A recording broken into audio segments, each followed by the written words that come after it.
Hello and welcome back. So नाज़रीन, Jaan Nisar drama serial की update लेकर हाजिर हुआ हूँ। जानसार ड्रामा सीरियल में आपको देखने को मिलेगा दानिश तैमूर और हिबा बुखारी बहुत ज़्यादा खुश होंगे क्योंकि दानिश तैमूर के घर बेटा होने वाला है और हिबा बुखारी बताती है कि दानिश आपके घर बेटा होने वाला है। और ये बात सुनकर दानिश बहुत ज़्यादा खुश हो जाता है। उसके बावजूद फरा उसकी जान नहीं छोड़ती। वो दानिश तैमूर के बार बार गाले करती हैं। वो कहती है कि मुझे आकर मिलो, नहीं तो मैं अपनी जान दे दूँगी। ये बात सुनकर वहाँ से दानिश तैमूर चला जाता है। लेकिन थोड़ी देर बाद जब दानिश तैमूर को फिर कॉल आती है, वो कॉल सुनकर बहुत ज़्यादा खुश होता है। लेकिन उसके बावजूद फरा उसे जाने नहीं देती, जबकि दानिश तैमूर जाने की बहुत ज़्यादा कोशिश करता है। दूसरी जानिब हिबा बुखारी स्ट्रेचर पर पड़ी होती हैं और बताती हैं कि दानिश तैमूर को कॉल करें और बताएं कि वो क्या कह रहा है। और वो ये बात सुनकर बहुत ज़्यादा हैरान हो जाती है कि हिबा बुखारी का बेटा पैदा होने के बाद वफात पा गया और इसके बावजूद दानिश तैमूर अभी तक नहीं पहुंचे। जब दानिश तैमूर वहां आते हैं तो वो हिबा बुखारी उससे चिल्ला कर पूछती है कि तुम कहाँ चले गए थे और मैं यहाँ अकेली पड़ी हुई थी और तुम मुझे छोड़कर चले गए। इतनी मुश्किल वक्त में भी तुम मेरे साथ नहीं दे सकते।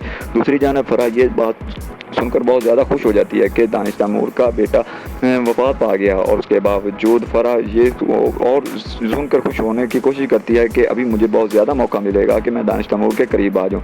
सो नाज़रीन, उसके बावजूद फरा उसे कहती है कि तुम हिबा बुखारी को छोड़ दो और मेरे पास चले आओ, मैं तुम्हें वो सब कुछ दूंगी जो उसके पास नहीं है। औलाद मेरे पास पहले से ही है, वो मेरी तुम्हारे लिए है, तो तुम जल्दी से उसे छोड़कर मेरे पास आ जाओ। लेकिन हिबा बुखारी उसे चिल्ला चिल्ला कर कहती है कि तुम मुश्किल वक्त में मुझे छोड़कर चले गए हो, तुमने ऐसा क्यों किया? क्योंकि तुम्हारी वजह से मेरा बेटा फौत हुआ है। लेकिन तुम इतने बेहिस हो। लेकिन ये ड्रामा सीरियल कैसा चलेगा, कमेंट में